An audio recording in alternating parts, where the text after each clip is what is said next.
नमस्कार। आज हम भक्ति काल के अंतर्गत जो कृष्णाश्रयी शाखा है, कृष्णाश्रयी शाखा में अष्टछाप के महत्व, उनके कवियों एवं उनके स्थिति के बारे में चर्चा करेंगे। कोई भी परीक्षा हो, उस परीक्षा में भक्ति काल से संबंधित अष्टछाप से निश्चित रूप से प्रश्न आते हैं।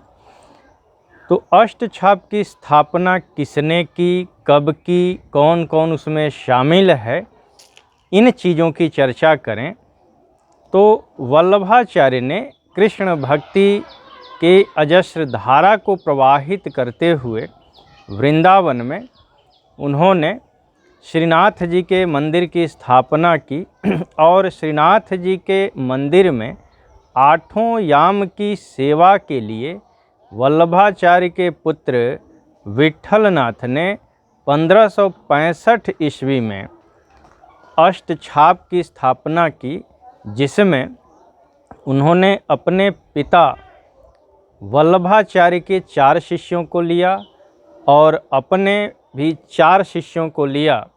जो वल्लभाचार्य के शिष्य अष्टछाप में शामिल हैं उनमें सूरदास, कुंभनदास, परमानंद दास और कृष्णदास हैं, तथा जो 4 शिष्य विट्ठलनाथ के हैं उसमें शीत स्वामी, गोविंद दास, नंद दास और चतुर्भुज दास, ये 4 हैं। तो इस तरह से इन 8 कवियों को एक एक याम अर्थात 3-3 घंटे की सेवा का भार मिला था और इन अष्टछाप के कवियों में सबसे बड़ा स्थान, सबसे महत्वपूर्ण स्थान सूरदास का है और सूरदास को विट्ठलनाथ ने अष्टछाप का जहाज कहा है। तो इस तरह से सूरदास इस अष्टछाप के सबसे बड़े कवि हैं।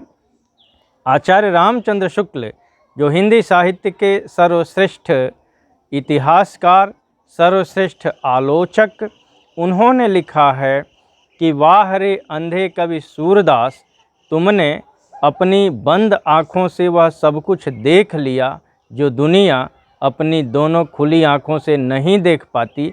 साथ ही उन्होंने सूरदास के संबंध में यह भी कहा है कि अष्टछाप के कवियों में सूरदास का सर्वश्रेष्ठ स्थान था।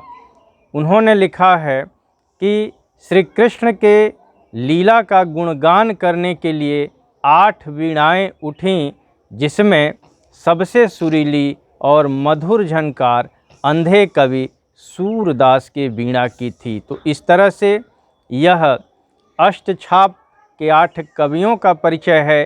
फिर अगले वीडियो में हम लोग फिर भक्ति काल के किसी एक छोटे से टॉपिक को लेकर के आएंगे। तब तक के लिए बहुत बहुत धन्यवाद।